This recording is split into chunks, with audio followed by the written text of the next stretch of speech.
In this last module, the last module of this semester, we are going to be looking at health promoting workplaces. So this goes beyond just hospitals and schools, but wherever someone might work. And you'll notice some reoccurring themes. We'll get into more specifics as well as how we can promote health within any workplace. So one, of course, the things that we keep talking about, though, as far as promoting health, is to help make people more physically active. And whenever you go to, let's say, a workplace and you're like, hey, let's make this place better this way or whatever way, they're going to wonder, like, why? Why should I bother? Why should I bother trying to improve physical activity? I just care about productivity. Well, if we come with evidence and we let people know that when people are physically active, they're more likely to be healthy, their productivity goes up, their sick days go down, they come back to work quicker when they do have some sort of absentee, there is less absenteeism as well, and workplace culture increases, plus you're just more of an attractive employer too. This can help get people more interested in perhaps having a physical activity or wellness program within the workplace. We now see a lot of large businesses with some sort of wellness program. However, having a specific physical activity program is still not as adopted as we see compared to an overall wellness program. What I'm happy to see is there's an expansion of and a inclusion sometimes of mental health related programs too.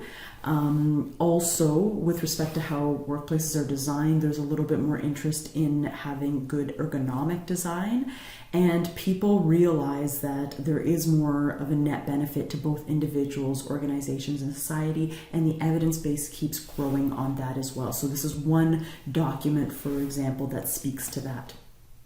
However, including more physical activity and or a wellness program in a workplace doesn't come without challenges. For instance, there are people at different age groups within a workplace that have different values. And, someone that's older might come from a generation where you don't even talk about wellness or mental health or those kind of things. And they're like, that's poppycock. They might say that. And why would I bother with that? Whereas someone that's younger, they might be more, amenable to that. Okay. Also, differences in cultures. There's some cultures that are more accepting of these programs than others. There is a worry about what's going to happen to productivity, how much things are going to cost, and of course, how do we measure impact? We always want to evaluate whatever goes on to make sure that it's actually doing what it's set out to do. Okay. Plus, we have competing interests too, and people don't really know how to do this too. This looks at what we call odds ratios. So basically what you want to look at is whenever there's a number that's less than 1, that means compared to a control situation, there is a decrease in this case, active activity. Okay. When the number is higher than 1, there is an increase in activity. So what we see is there is a decrease in activity when there's lower skill discretion. So when the job is really repetitive, there's not a lot of variety in what the person tends to do. Okay. When the job has a higher psychological demand, there's lower levels of physical activity. That's not surprising. When the job has a high level of physical exertion, a person is less likely to be active outside of work. Okay, this looks at leisure time physical activity. Okay, so what happens to work factors plus leisure time physical activity? Okay, obviously more hours spent at work is going to decrease physical activity levels in the leisure time, and more total hours of work, especially above 50 hours, we see a big drop in the amount of leisure time physical activity. Also, having a regular shift work can decrease leisure time physical activity too. Okay. So what can a workplace do? So one thing, environmental design can help, and not just including a slide or ping pong tables in the environment, but that can't hurt either. Okay, furnishings, workstations, seatings, workplace layout, the physical environment design. These are things we all talked about when we talked about the built environment, and they can have an effect, yes, on physical activity levels, but they can also have an effect on the social conditions of the office as well. So for instance, in BPK, as a faculty member, we are really isolated. We're all kind of in our little offices. There's not a lot of communication points, and that is something that is not designed very well in a way conducive to social interaction. And as I mentioned, I'm part of the mental wellness committee, and one of the things we try to do is like brighten up the environment to make it more conducive to well-being. Okay. Also important is ergonomics, and we have courses in BPK specifically on ergonomics and workplace health as well. But some just kind of basics to go over is aiming for a 90-90-90 posture. 90-90-90 means that your elbow, is at 90 degrees to your workstation. Your hips are at 90 degrees from the floor, and your knees are also at 90 degrees as well, instead of something like this. Like I said, we want that 90-degree elbow, and ideally if we have chairs that are more adjustable and we can adjust the different parts of that can allow for that. Okay. Hip angles, we just talked about this, should be at or about 90 degrees, and we ideally want them to maintain that lumbar curve too, perhaps with the backrest of the seat. Okay, so like it says, backrest should support the lumbar curve and be adjustable in height too, depending, because our lumbar curve, and now I'm thinking of it, my chair right now does not hit my lumbar curve, right? I could actually move it up a little bit to hit that. Okay, actually I could really change my entire workstation to make it a little more health promoting. Okay. And if the seat pan, this is the seat pan here, if that's adjustable, that can help with different kind of body anatomies to make sure that it fits the right orientation for that person. Now, kind of an important thing to kind of throw into this part, which is usually like its own module in this course, but we're just kind of adding it in, is this concept of sitting as an independent risk factor for disease. So when I say that, what I mean is that like physical inactivity is an issue, but so is sitting. It is possible to be physically active and still be sedentary, still sit too much. For instance, for a long time in my life, I was both physically active and sedentary. What does that mean? I would easily get my 150 minutes of moderate to vigorous physical activity a week because I worked out, 3 to 6 times a week. Still do. But for all the rest of the time, I would just sit. So I'd get my 150 minutes, and then the rest of the time I would spend sitting. Okay? And as opposed to someone who gets their 150 plus minutes, plus also moves around a lot during the day. Okay, someone that moves around a lot during the day is not sedentary, doesn't sit a lot, is at reduced risk of disease. Conversely, sitting a lot increases a lot of different health-related problems. So all-cause mortality goes up, CVD mortality, metabolic syndrome, different cardiometabolic and inflammatory biomarkers, risk of cancer, anxiety, and then there's, of course, anatomical issues too with that as well. Okay, so sitting is an issue regardless of how physically active you are. Okay, so this is deaths per 100,000. You'll notice that death rate does go down with increasing levels of physical activity. But within each of these different physical activity minutes groups, the highest risk of death is always in the group that sits for the most time. That sits for more than, in this case, 11 hours per day. And we see a slight trend or a more significant trend in each group that the more a person sits, the higher their mortality risk, regardless of how physically active they are. Not regardless, because physical activity does mitigate that risk, but only so much. Okay? And these results are consistent across age groups, BMI groups, and physical activity groups, as we just saw there too. So sitting is an issue. And why I'm bringing this up is a workplace is often a place where people sit a lot. Okay, so there's an opportunity in a workplace to minimize these health-related risks, which of course can have an impact on the health of our workplace, but also things like productivity, absenteeism, sick days, etc. Okay. So one option is a standing workstation. However, it does provide higher forces. Like there's a lot more forces being placed on, like, let's say the knees and the rest of the body. So that could cause discomfort. It's harder with multitasking, and short tasks might be better.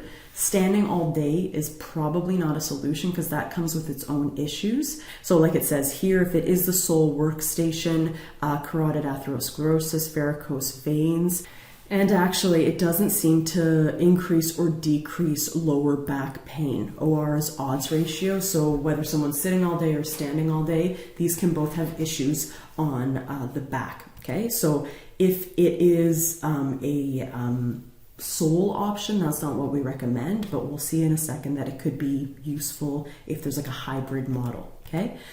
Some people use activity stations, like these people walking on the treadmill or biking while they're doing work. And I'm always like, that seems good in theory, but like, I don't know if I could actually get work done.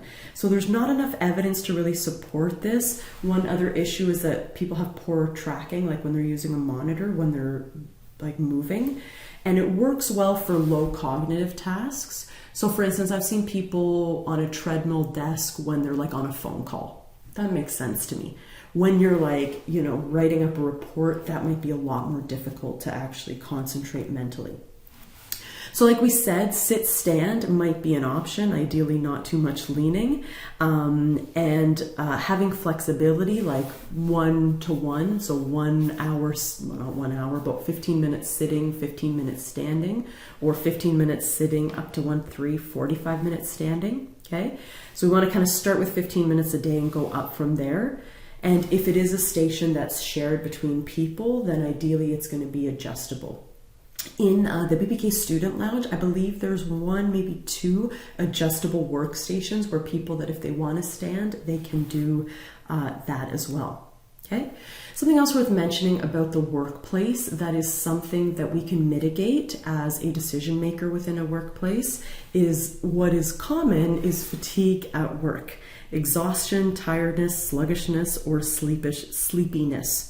Okay, 1/3 of Canadian and American employees report feeling fatigued at work at least 2 days per week. No surprise there. And there are many health-related issues with this and performance-related issues of fatigue, right? If we are fatigued, it can actually make it harder for us to get to sleep in the first place.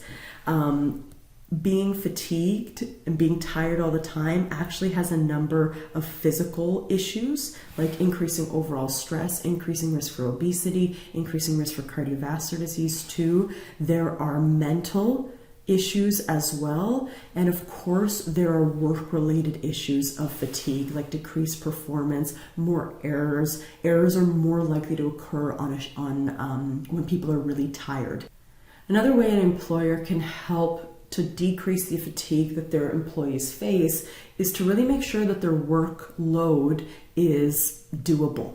And right now we're seeing a lot of shifts. In 2020, we saw a lot of shifts to workloads. For instance, we saw a lot of people go from working one way to working another way. So for instance, in academia, they asked of us teachers to learn basically overnight how to teach completely online and create videos and do all these kind of new things that we weren't used to doing. And we already had a workload and that added a lot to it. And I'm not saying this so you feel sorry for us, because also students, their workloads changed a lot as well. And their ways of learning changed a lot, and there was a big learning curve with that too. So that's been really hard for a lot of people to adjust to this kind of new or temporary normal. And, that's had an effect on a lot of people's fatigue and mental wellness, etc. So employers can help mitigate that. And I'll say in BPK, we've had really great chairs in BPK who've been like, okay, your workload's too high, let's try to shift things. And as an employee, you can talk to your employer as well and say, like, I'm doing all of these things and it's becoming a bit too much. Is there a way for us to adjust that? Another thing that an employer can think about is how shifts are designed. So for instance, if people do work in like day shifts and night shifts, we want to ideally keep them only on days or only on nights, which I know is not always possible. If people are shifting from days to nights all the time, it can really affect their circadian rhythms, their overall health, and of course their propensity for fatigue. Okay, having organizational support. For instance, when workload changed in academia, the university tried to help us change that or help us with that. Although it's hard for them to predict all of our needs in that situation. Having opportunities for physical activity, perhaps technology like these nap stations can be useful. And, some offices even have nap stations. I know Google is famous for having those, and that can help employees, get that 20-minute cat nap, which helps productivity. Also having flexible scheduling options, involving workers in the decisions, not just saying, hey, I'm making this change to help you. Why don't you ask your employees what they actually need? So for instance, our chair a couple months ago sent out an email to all of the BPK faculty members saying like, hey, we know your workload is ridiculous right now. What can I do? And the unfortunate thing is that a lot of us were like, I don't even know what you can do. But some people provided like concrete solutions that he worked with to help people mitigate their load. Okay, fair monitoring, make sure that we're actually being aware of what the different demands are for our different employees. Training, rest breaks, stretch massage, I'll take a massage break, and exercise breaks, these might help. Okay, so speaking of breaks, we have these kind of standard 15-minute breaks, hour-long breaks, and these might not always be the best organization. In fact, what they suggest is more of these mini breaks, like 5-minute breaks, let's say, scattered throughout the day. Because if we do these standard breaks, like you have a 15-minute at 10 a.m., let's say, 30 minutes for lunch, 15 minutes at 2 p.m., whatever, we see that really after lunch, output tends to plateau, okay? And efficiency kind of goes up a little bit after each break, but it tends to really go down over time. And even with those kind of breaks, fatigue tends to go up over time. Whereas if we were to include mini breaks, more scattered throughout the day, more total amounts of breaks instead of just 1, 2, 3, we have 1, 2, 3, 4, 5, 6, 7 breaks, we have perhaps less fatigue, which can maintain efficiency and increase output overall as well. Okay, so that's another consideration. Another consideration is that we just in general in our society are just working a lot more than we used to. Since 1969, we have added 158 hours a year to our working and commuting time. Okay, and the number of people the percentage of people putting more hours in at work is increasing, and there are certain occupations where we do see these longer hours, like white collar work, higher education, non-unionized, people that have multiple jobs, those that are self-employed. Oh my God, if you're starting a business, it's a ton of work there as well. So here is kind of traditional interventions for workplace health and physical activity, for fitness facilities, education programs. Sometimes there's motivational prompts like signage to encourage people to be more active, or there's events like, sign up to participate in the sun run. There might be organized lunchtime activities, incentives. A lot of big organizations have discounts at fitness facilities. But these are often going to speak to the people that are already active. Okay. Newer interventions focus on environmental design, okay, to make sure that our workplace is more walkable in nature.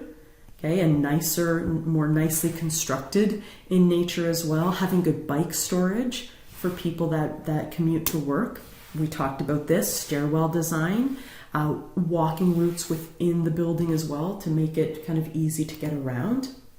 Okay, we've talked about some of this as well. Flexible scheduling, having these mini breaks throughout the day. This I haven't seen that much, maybe just in an academic situation, but there is a push to, instead of that traditional meeting, that traditional board meeting, allowing people to stand during meetings as well. And some people think better when they stand. Technology is also perhaps helping with physical activity interventions too, like individualized professional counseling, having team-based programs, and then there's some apps that encourage activity throughout the workday as well. You don't need to know each of these, just some ideas as well. Okay, so to summarize, how do we build a physically active workplace? So one, we want to build a culture of health where that's just what everyone does, and that's just like the cool thing to do. That's just kind of embedded into the culture. You don't need to ask anyone, you don't need to have specialized kinesiologists necessarily, but it's something that like is part of the lifestyle, where people take naps, where people have walking meetings, where people are moving more throughout the day. Okay. Another thing that can help is developing partnerships and social support. So partnering with other physical activity programs. Let's say you're in a building with lots of different companies within it, working, with some other organizations to have a physical activities program running, and establishing these walking clubs or other kind of physical activity programs within them. Okay. Using existing resources first, so let's say improving lighting, which is something we've tried to do in BPK, improving signage, something we've tried to do in BPK, and improving the overall aesthetics, okay? Perhaps in supporting active transport, so for instance, giving people transit cards or subsidizing their bus passes, okay? And then perhaps community-wide education programs, announcements at meetings, emails, and newsletters. That being said, emails can drown out these days, okay? Self-help groups, risk factor screening, these other things can help too, okay? Tailoring programming to employee needs and desires, target multiple factors to maximize success. So programs, so for instance, like a walking program that builds not only physical well-being, but also mental and social well-being as well. Okay, and then set realistic goals and monitor progress as well. Okay, we always want to evaluate to make sure we're doing what we set out to do. But the idea here is no matter where you're going to work in the future, you are probably going to have some influence on helping to create a more health promoting environment. And start with something that feels comfortable or where your influence can reach towards. And that might be like improving a stairwell to start with. Right? That might be you bringing in a fitness ball to sit on, and you modeling healthy behavior and having a good workplace setup, you modeling healthy behavior that, other people might engage in as well. Often influencing the behavior change in others or organizational change in others starts with that in us too. Okay, so no matter what you end up doing, I hope that you guys are going to be health promoters in your own respective disciplines. That is my goal for teaching you this semester.